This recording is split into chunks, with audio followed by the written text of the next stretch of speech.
অনুষ্ঠান নয়, মন কি বাত অনুষ্ঠান জেনারেল পাবলিকের। তাহলে আজকের এই মন কি বাত অনুষ্ঠানে হয়তো বা এখানে শুধুমাত্র ভূতের কার্যকর্তারা আসছেন, বিজেপি পার্টির যারা সমর্থক তারা আসছেন, কিন্তু না, এই কনসেপ্টটাই আমাদের চেঞ্জ করতে হবে। মন কি বাত অনুষ্ঠানে অত্র এলাকার বিশিষ্ট সমাজসেবী, বিশিষ্ট ব্যক্তিত্ব, সরকারি কর্মচারী, অবসরপ্রাপ্ত সরকারি কর্মচারী, আপনাদের এলাকার বিশিষ্ট কোনো ব্যক্তি আছেন, কোনো রাইটার আছেন, কোনো সাহিত্যিক আছেন, কোনো ক্রিকেটার আছেন, কোনো ভালো খেলোয়াড় আছে, কোনো বিজনেসম্যান আছে, সবাইকে আপনারা নিমন্ত্রণ করতে পারেন। কোনো ধর্মগুরু আছেন, সবাইকে নিয়ে মন কি বাত অনুষ্ঠান আমরা দেখতে পারি।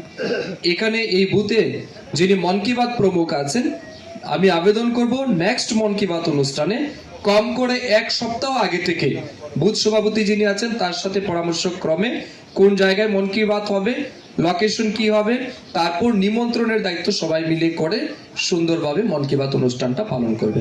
মন কি বাত শুধুমাত্র একটা অনুষ্ঠান নয়, বর্তমানে এটা একটা উৎসবে পরিণত হয়েছে। আমার বাড়ি ফটিকরায়ে, আমি আমার নিজ বিধানসভাতে আজকে মন কি বাত অনুষ্ঠান উপভোগ করার কথা ছিল, কিন্তু বিশেষ কাজে আমি আগরতলা আটকে গেছি। চাইলে কিন্তু আমি আমার নিজের ঘরে টিভিতে বসে মন কি বাত দেখতে পারতাম, কিন্তু তারপরেও কেন আমি দেখতে পাইনি, কারণ এটা এখন উৎসবে পরিণত হয়েছে। আমাদের কাছেও একটা আলাদা উৎসাহ তৈরি হয়েছে যে না, যেখানে মন কি বাত অনুষ্ঠান হবে সব লোক আসবে, সেখানে যাই, কারণ এটা একটা আলাদা অনুভূতি, আলাদা একটা আনন্দ তার মধ্যে।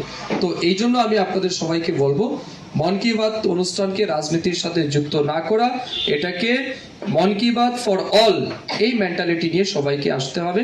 সামনের মন কি বাত অনুষ্ঠান আপনারা আরো ভালোভাবে করবেন। মন কি বাত অনুষ্ঠানের মাধ্যমে অনেক অজানা তথ্য, যেগুলি কোনোদিন আমরা জানতেই পারিনি, যেগুলি আমাদের জানা নেই, সেগুলি জানার কিন্তু একটা সুযোগ। তাই মন কি বাত মিস করবেন না। মন কি বাত মিস করা মানেই অনেক অজানা তথ্যকে আপনি মিস করছেন। অতএব মন কি বাত অনুষ্ঠান আগামী দিন আরো সক্রিয়ভাবে করবেন।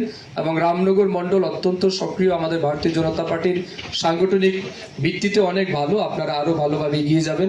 সরকার উন্নয়নমূলক কাজ অনেক করছে, আমাদের মেয়র সাহেবও এই আগরতলা শহর উন্নয়নের জন্য দিনরাত পরিশ্রম করছেন। আমাদের মাননীয় মুখ্যমন্ত্রীজি অধ্যাপক ডক্টর মানিক সাহাজির নেতৃত্বে আগরতলা শহর তথা গোটা রাজ্যে উন্নয়নের জন্য আমরা দিনরাত পরিশ্রম করছি। সেই জায়গাতে আপনাদের সহযোগিতা আমি চাই। আমি পুনর্বার মন কি বাতে যারা এসছেন আপনাদেরকে ধন্যবাদ।